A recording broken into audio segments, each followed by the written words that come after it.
अस्सलाम वालेकुम। मैं आपका टीचर खुर्रम शहज़ाद आप सबका वेलकम है आपके अपने YouTube channel online computer tutor में। आज हम फ़ोटोशॉप में सर्किल लोगो बनाना सीखेंगे। सर्किल लोगो बनाना बहुत ही आसान है। तमाम स्टेप्स को समझने के लिए इस वीडियो को आपने बगैर स्किप किए लास्ट तक वॉच करना है। स्टार्ट करते हैं आज की क्लास। सबसे पहले हम एक न्यू डॉक्यूमेंट इंसर्ट करेंगे। न्यू डॉक्यूमेंट इंसर्ट करने के लिए आप फाइल मेन्यू पर आएंगे, न्यू पर क्लिक करें और यहाँ पर पिक्सल्स यूनिट में आप एक साइज़ लेंगे 800 बाय 800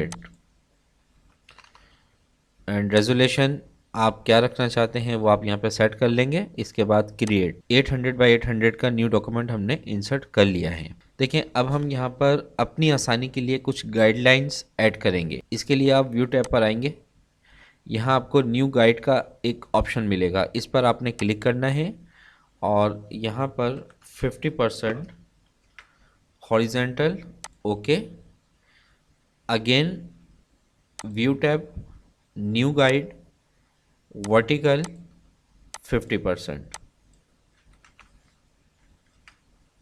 ओके, गाइडलाइन ऐड करने के बाद यहाँ पर हम एक इलिप्स शेप यानी कि सर्कल शेप इंसर्ट करेंगे। इसके लिए आप शेप टूल पर आएंगे और यहाँ से इलिप्स टूल को सिलेक्ट कर लेंगे और इसकी प्रॉपर्टीज़ बार से शेप को सिलेक्ट करें और इसके बाद गाइडलाइन के बिल्कुल सेंटर पॉइंट पर माउस के कर्सर को लेकर आएँ, क्लिक करें माउस को और 800 बाय 800 का एक सर्किल यानी कि इलिप्स शेप ड्रॉ करेंगे।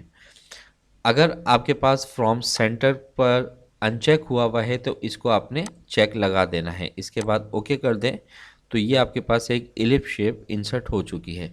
कलर आप क्या रखना चाहते हैं वो आप यहाँ से सेट कर सकते हैं, आपको जो भी कलर रखना है।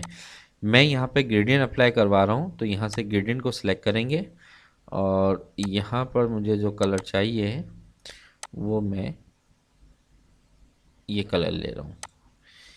इसके बाद इसी की डुप्लीकेट लेंगे, ऑल्ट टैब की को प्रेस करके रखेंगे और माउस के लेफ्ट बटन से ग्रेडियंट स्टॉप पर जब आप क्लिक करेंगे तो ये इसका एक डुप्लीकेट आ जाएगा और वाइट वाले को ख़त्म कर दें और इसको यहाँ पर ले आएँ। इसी तरह दोबारा मैं इसकी एक डुप्लीकेट ले रहा हूँ, कीबोर्ड से ऑल्ट की को प्रेस करके रखा, माउस के लेफ़्ट बटन को प्रेस करके ग्रेडियंट स्टॉप को यहाँ पर लाकर छोड़ दिया तो ये आपके पास डुप्लीकेट आ गया और यहाँ से डबल क्लिक करके मैं इसका कलर चेंज कर रहा हूँ, बाद ओके कर दें। ठीक है, तो ये एक 800 बाई 800 का इलिप्स शेप हमने इंसर्ट कर दिया है।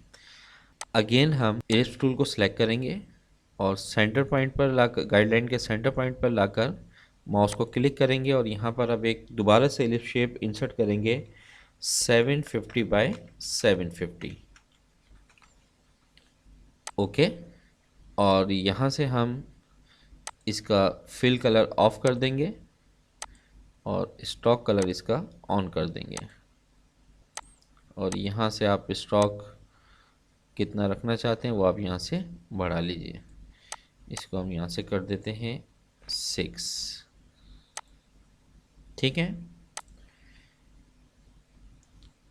अगेन इलिप्स टूल को सिलेक्ट करेंगे, गाइडलाइन के सेंटर पॉइंट पर आकर आपने क्लिक करना है और अब एक दोबारा से इलिप्स शेप आपने ड्रॉ करना है 550 बाय 550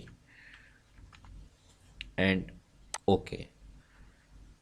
ठीक है, इसके बाद फिर दोबारा से इलिप्स टूल को सिलेक्ट करेंगे और इसकी प्रॉपर्टीज़ बार में जाकर शेप की जगह पाथ को सिलेक्ट करेंगे और यहाँ पर आएंगे, सेंटर पॉइंट पर क्लिक किया और यहाँ पर हमने साइज़ दे दिया 600 बाय 600 एंड ओके।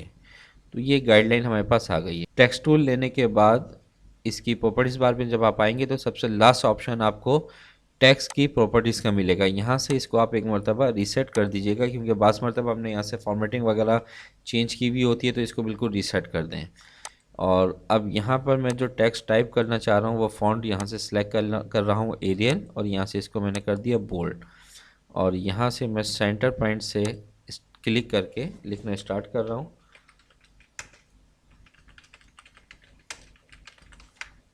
ठीक है, अब ये ऑनलाइन कंप्यूटर ट्यूटर जो है मुझे घुमाना है, इस जगह पर लेकर आना है। तो यहाँ से आप पाथ सिलेक्शन टूल को सिलेक्ट करेंगे और यहाँ से आप इसको